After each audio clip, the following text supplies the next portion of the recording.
तो हेलो बच्चों, कैसे हो आप लोग। आशा करता हूं कि आप लोग बहुत ही अच्छे होंगे।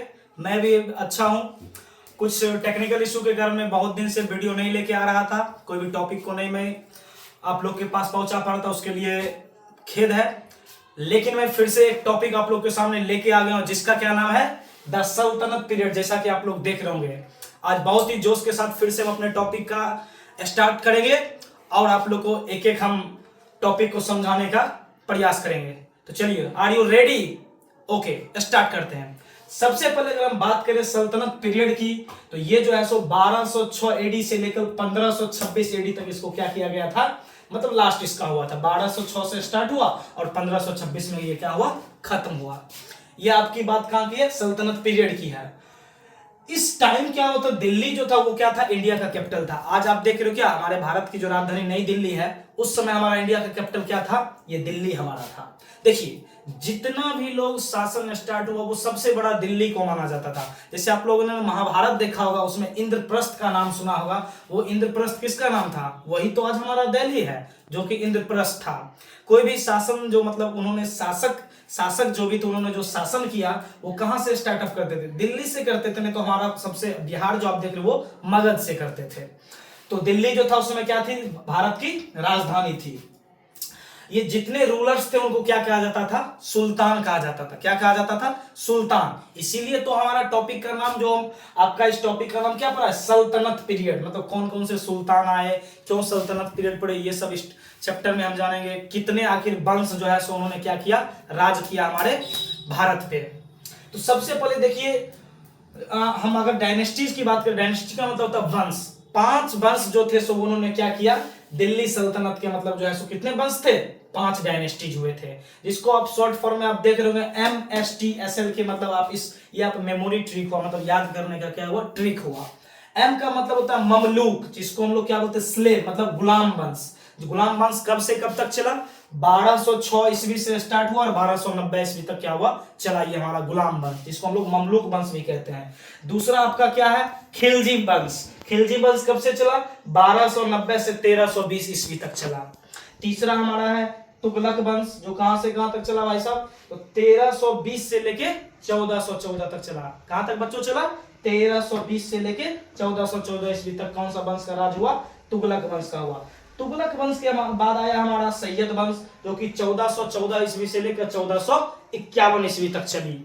और लास्ट जो हमारा है कौन सा है, लोधी वंश है, जो कि 1451 से लेके 1526 ईस्वी तक चला। लास्ट वंश ये था। अब देखिए, हम एक एक करके वंश के बारे में पढ़ेंगे और जानेंगे। सबसे पहला जो वंश हमारा ममलूक वंश है, जिसको हम लोग क्या बोलते हैं, गुलाम वंश भी कहते हैं। क्या कहते हैं, गुलाम वंश भी कहते हैं।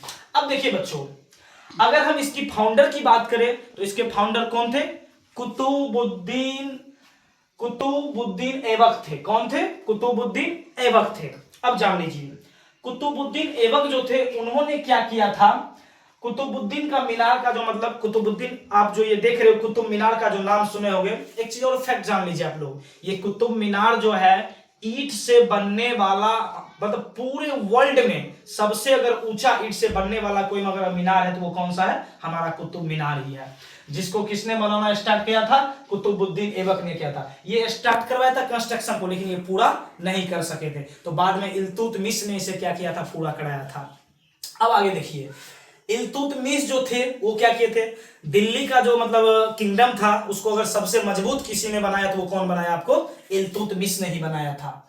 अब आगे देखिए, एक आप रजिया सुल्तान की बात करते हैं। आप एक चीज और जान लीजिए, फैक्ट की बात है, रजिया सुल्तान जो थी वो सबसे मतलब महिला में अगर कोई सुल्तान बनी थी तो वो सबसे रजिया सुल्तान ही बनी थी। उसके बाद रजिया सुल्तान के बाद आज तक कोई भी सुल्तान जो है सो महिला में नहीं बनी, सिर्फ रजिया सुल्तान ही थी। ये कभी कभी इंपॉर्टेंट क्वेश्चन में भी आ जाता है और इंपॉर्टेंट है ही, तो आप लोग ये ध्यान में रखिएगा।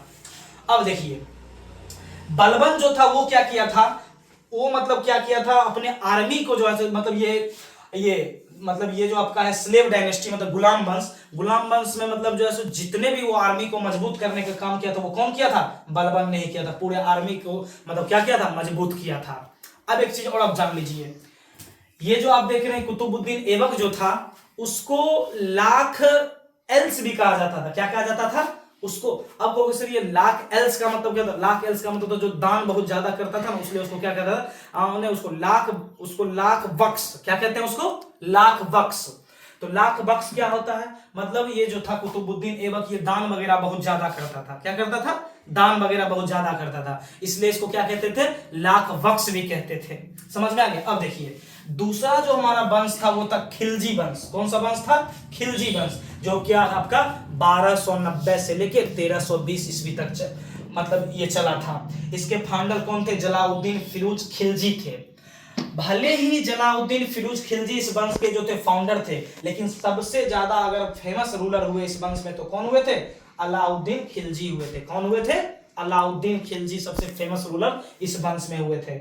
अब देखिए अलाउद्दीन, इस वंश में क्या हुआ था? अलाउद्दीन खिलजी ने क्या किया था? मार्केट प्राइस को मतलब पूरा कंट्रोल कर लिया था। क्यों?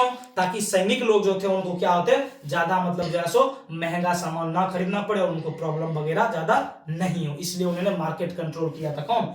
खिलजी वंश में अलाउद्दीन खिलजी ने। उसके बाद देखिए उन्होंने क्या किया? इन्होंने भी क्या किया? अपने आर्मी को बहुत मजबूत किया, क्योंकि क्योंकि युद्ध वगैरह होता है तो कौन लड़ता है? सेना लड़ता है, सैनिक ही लड़ता है। तो इन्होंने भी क्या किया? अपने राज्य में जो है सो, कौन से राज्य में? मतलब खिलजी वंश में इन्होंने अपने वंश में क्या किया? पूरे आर्मी को जो है सो मजबूत किया, और इस साथ ही साथ जो है सो अपने वंश के मतलब साम्राज्य को क्या हुआ? बहुत ज्यादा दूर तक एक्सपेंड भी किया। इस तरह से आज हम दो वंश के बारे में पढ़े हैं, एक ममलूक जिसको हम लोग गुलाम वंश भी कहते हैं, और दूसरा खिलजी वंश। इस तरह से हम फिर से अगले वीडियो में मिलते हैं। आज तक यहीं पे धन्यवाद, थैंक यू।